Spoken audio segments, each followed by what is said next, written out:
इसी क्वेश्चन में जो ये सेकंड वाला रिलेशन है इसके बारे में चर्चा करते हैं। हमारा सेट अभी भी वही है, यानी सेट जो है हमारा ए ही है, जिसमें ये बताया गया है कि किसी खास समय में किसी मोहल्ले में रहने वाले लोगों का एक ग्रुप है।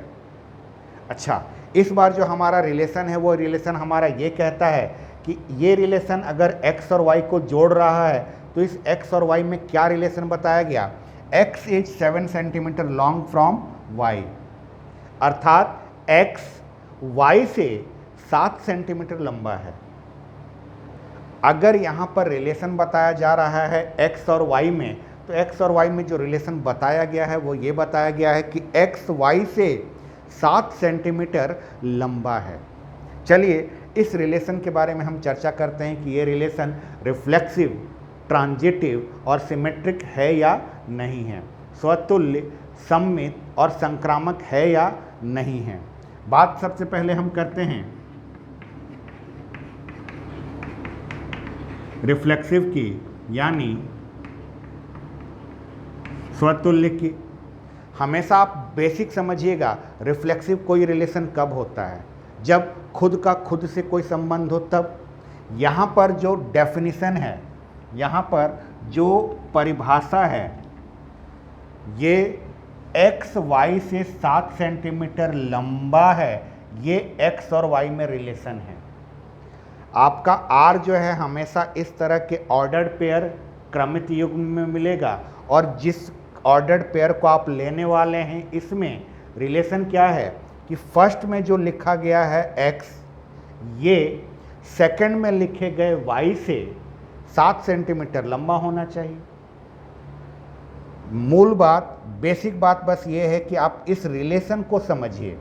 रिलेशन x और y में बताया गया है, और क्या बताया गया है कि x जो है y से 7 सेंटीमीटर बड़ा है। अब रिफ्लेक्सिव बताने के लिए हमने क्या किया, हमने let x belonging to a, हमने x एक व्यक्ति को ले लिया जो कि हमारे इस a से संबंधित है। अब हमें ये बताना है कि x, जो है r में शामिल है या नहीं है। अगर x, r में शामिल हो गया तो हम ये कहेंगे कि ये रिफ्लेक्सिव है। अब सोचिए, x, लिखने से क्या आपको ये x, y के जैसा इसका फोटो दिख रहा है? यहाँ पर जो x लिखा हुआ है इसकी जगह पर ये x है, और जो ये y लिखा हुआ है इसकी जगह पर ये x है। ये सेकंड वाला x इस y की जगह पर है, और इन दोनों में रिलेशन क्या डिफाइन किया गया था कि x y से 7 सेंटीमीटर लंबा है, यानी पहले नंबर पे जो लिखा गया है ये दूसरे वाले से 7 सेंटीमीटर लंबा है। अब सोचिए, जो चीज़ यहाँ लिखा गया है वही चीज़ तो यहाँ पर भी लिखा गया है, तो क्या ये इससे 7 सेंटीमीटर लंबा हो सकता है? x क्या था? x जो था a का एक एलिमेंट है, यानी x जो है a का एक अवयव है। और a क्या है? a जो है आपका सेट है लोगों का। a जो है आपका कुछ विशेष लोगों का समूह है जो कि किसी नगर में रह रहे हैं।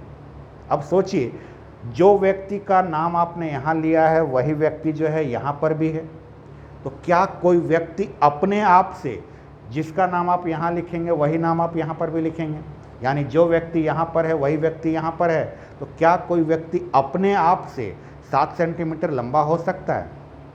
मैं अगर अभी यहाँ खड़ा हूँ और यही मैं अगर यहाँ पर खड़ा हो जाऊँ, आप थोड़ी देर के लिए समझिएगा, ये x पहले है और ये y बाद में है। यहाँ पर चूंकि दोनों x है, तो पहली जगह पर जिसे रखा जा रहा है दूसरी जगह पर भी उसे रखा जा रहा है। मैं यहाँ पर खड़ा हूँ और मैं अगर पलट कर यहाँ पर आ गया तो यहाँ पर मैं था, यहाँ पर भी मैं हूँ। क्या यहाँ पर जो मैं था उसमें और यहाँ पर जो मैं आके खड़ा हुआ इसमें 7 सेंटीमीटर का फ़र्क पड़ेगा? बिल्कुल नहीं पड़ेगा। अगर ऐसा नहीं पड़ेगा तो हम ये कहेंगे कि x, जो है r को बिलोंग नहीं करेगा। कारण अगर आपको बताना है तो बताइए। No person is 7 centimetre long from himself,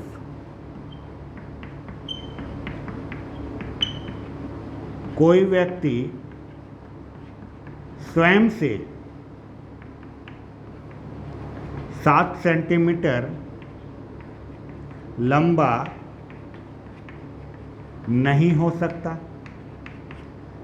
जिस व्यक्ति को आपने यहाँ रखा है वही व्यक्ति यहाँ है। इन दोनों में अगर देखा जाए तो क्या दोनों की लंबाइयों में 7 सेंटीमीटर का फर्क पड़ेगा? बिल्कुल नहीं पड़ेगा। इसलिए x, x जो है r को बिलोंग नहीं करेगा। अगर x, x r को बिलोंग नहीं करेगा तो हम क्या कहेंगे? Hence r is not reflexive, अतः r स्वतुल्य नहीं है। r जो है रिफ्लेक्सिव नहीं है। ये तो बात हो गई रिफ्लेक्सिव की। अब अगर हम बात करें सेकंड नंबर पर,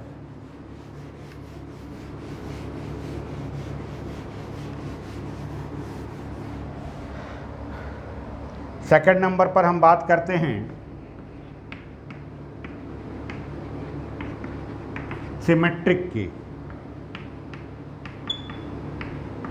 सममित की। सिमेट्रिसिटी बताने के लिए, सममिति बताने के लिए हमें कितने एलिमेंट्स चाहिए? 2 एलिमेंट्स चाहिए। तो यहाँ पर हम क्या करते हैं? Let x and y belongs to A and x, y belongs to R। मान लीजिए कि हमने x और y 2 आदमियों को ले लिया। कहाँ से लिया? सेट A में से, और उन दोनों को हमने इस R में शामिल करवा दिया। यानी ये दोनों व्यक्ति जो हैं हमारे इस संबंध R के हिस्सा हैं। इसका परिभाषा, इसका डेफिनेशन क्या था? यहाँ पर डेफिनेशन ये था कि x और y में जो रिलेशन बताया गया उसमें ये बताया गया कि x y से 7 सेंटीमीटर लंबा है। यानी x जो है y से 7 सेंटीमीटर लंबा है। अब हमें चेक ये करना है कि क्या y, x जो है हमारा r को बिलोंग करेगा। अगर ये y, x r को बिलोंग कर गया तब तो हम कहेंगे कि ये सिमेट्रिक है। अब ज़रा सोचिए, यहाँ पर आपको जो रिलेशन बताया गया था x और y में, वो क्या बताया गया था? बताया गया था कि x is 7 centimetre longer than y।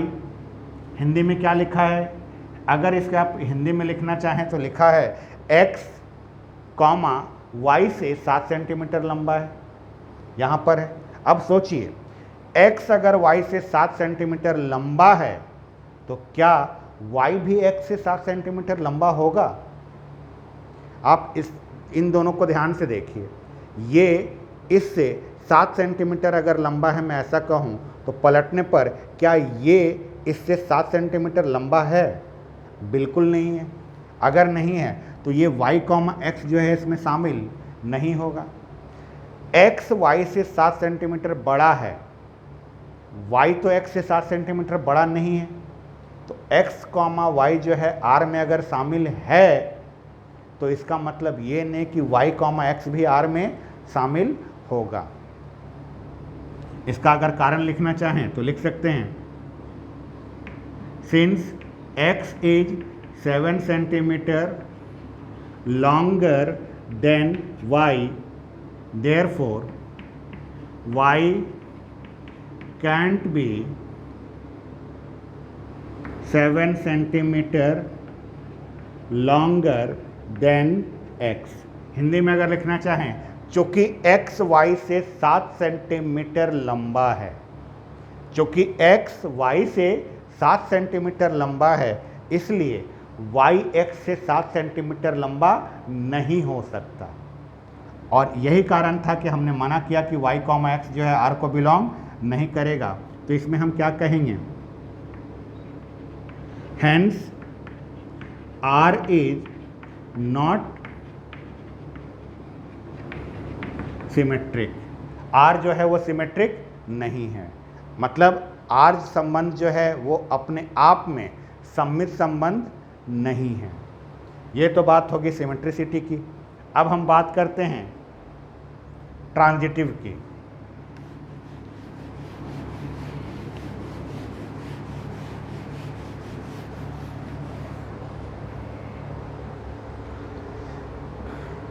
Third number में हम बात करने वाले हैं ट्रांजिटिव की, यानी संक्रामक होने की। ट्रांजिटिव होने के लिए हम कितने एलिमेंट्स लेते हैं? 3 एलिमेंट्स लेते हैं। आइए हम लेते हैं, लेट माना x, y, z belongs to a। मान लिए कि x, y, z जो है वो a का हिस्सा है, a के एलिमेंट्स हैं, a के अवयव हैं। a क्या है? a आपका लोगों का समूह है। a अगर आपका लोगों का समूह है तो x, y, z जो है अपने आप में कोई ना कोई लोग होंगे। x कोई अलग होगा, y कोई अलग होगा, z कोई अलग होगा। अब इसके बाद हम ये बोल रहे हैं कि x, y जो है R में शामिल है। x, y अगर R में शामिल है तो आपका जो डेफिनेशन है वो ये कहता है कि अगर आप इस तरह से कोई भी ऑर्डर्ड पेयर लेते हैं, इस तरह से कोई भी अगर आप क्रमित युग्म लेते हैं, तो इसमें जो रिलेशन आएगा वो ये आएगा कि पहले नंबर पर जो है वो दूसरे से 7 सेंटीमीटर लंबा होगा। यानी अगर x, y जो है आपका R में शामिल है तो इसका मतलब ये है that is x is 7 centimetre longer than y। x, y जो है आपका R में शामिल है, अर्थात x, y से 7 सेंटीमीटर लंबा है। ठीक है साहब, x, y से 7 सेंटीमीटर लंबा कर दिया हमने। अगले में y, z जो है इसको भी आप R में शामिल करवा दीजिए। अगर आपने y, z को R में शामिल करवाया तो इसका अभिप्राय, इसका तात्पर्य, इसका भावार्थ क्या है? y, z अगर R में शामिल है तो इसका मतलब है कि y is 7 centimetre longer than z। y z से 7 सेंटीमीटर लंबा है, यही है इसका भावार्थ। अब हमें सोचना ये है कि x, y R में है, y, z भी अगर R में है तो क्या x, z भी R में होगा? क्योंकि अगर x, z R में हो गया तब तो ये ट्रांजिटिव है, और अगर x, z R में नहीं है तो ये ट्रांजिटिव नहीं होगा। सोचिए, मान लीजिए हम यहाँ पर x, y, z जो 3 लोगों को लिए थे, इसमें आप ज़रा नाम के रूप में देखिए। मान लीजिए x जो है आपका राम है, y जो है आपका मोहन है, और z जो है आपका सोहन है। राम, मोहन और सोहन x, y, z को ले लिया आपने। आप कोई भी नाम ले सकते हैं, ऐसा कोई मन्नत नहीं मांगा हुआ है कि आप राम, मोहन और सोहन में लेकर रखिए, कोई भी नाम रख लीजिए। किंतु, परंतु, जंतु रख लीजिए, कोई भी नाम रखना है रखिए। 3 आपको लोग लेने हैं, 3 ले लीजिए, कोई भी नाम रख लीजिए। किंतु, परंतु, जंतु, राम, मोहन, सोहन, राम, श्याम, घनश्याम, जो मन में आए रखिए।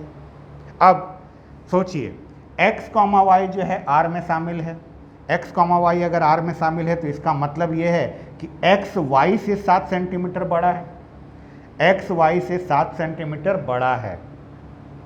x बड़ा है y से कितना भाई? 7 सेंटीमीटर। और y और z ये भी आपने R में शामिल करवाया, यानी राम जो है मोहन से 7 सेंटीमीटर बड़ा था। कौन बड़ा था? राम। राम मोहन से 7 सेंटीमीटर बड़ा है। मोहन जो है सोहन से 7 सेंटीमीटर बड़ा है। अरे मोहन सोहन से बड़ा होगा तभी तो y, z जो है आपका R में शामिल हुआ है? तो सोचिए, राम और सोहन में क्या 7 सेंटीमीटर का गैप है? जी नहीं, राम और सोहन में 14 सेंटीमीटर का गैप हो जाएगा। राम जो है मोहन से खुद 7 सेंटीमीटर बड़ा है, और मोहन सोहन से खुद 7 सेंटीमीटर बड़ा है, तो राम और सोहन में गैप 14 सेंटीमीटर का हो गया। किंतु परंतु से 7 सेंटीमीटर बड़ा, परंतु जंतु से 7 सेंटीमीटर बड़ा, तो किंतु और जंतु में 14 सेंटीमीटर का अंतर। तो हम ये कहेंगे कि x, z जो है R में शामिल नहीं हो सकता। क्यों भाई, क्यों नहीं हो सकता? बिकॉज यहाँ पर x जो है z से कितना बड़ा हो रहा है, 14 सेंटीमीटर, जबकि हमारे रिलेशन में क्या बोला गया था, 7 सेंटीमीटर बोला गया है। 7 सेंटीमीटर तो नहीं आ रहा है, because x is 14 centimetre longer than z। x जो है z से 14 सेंटीमीटर लंबा हो जा रहा है। तो ये रिलेशन अपने आप में ट्रांजिटिव रिलेशन नहीं है, ये संक्रामक संबंध नहीं है। यहाँ पर एक और लाइन लिख लेंगे कि hence this relation is not transitive, अतः ये संबंध संक्रामक संबंध नहीं है।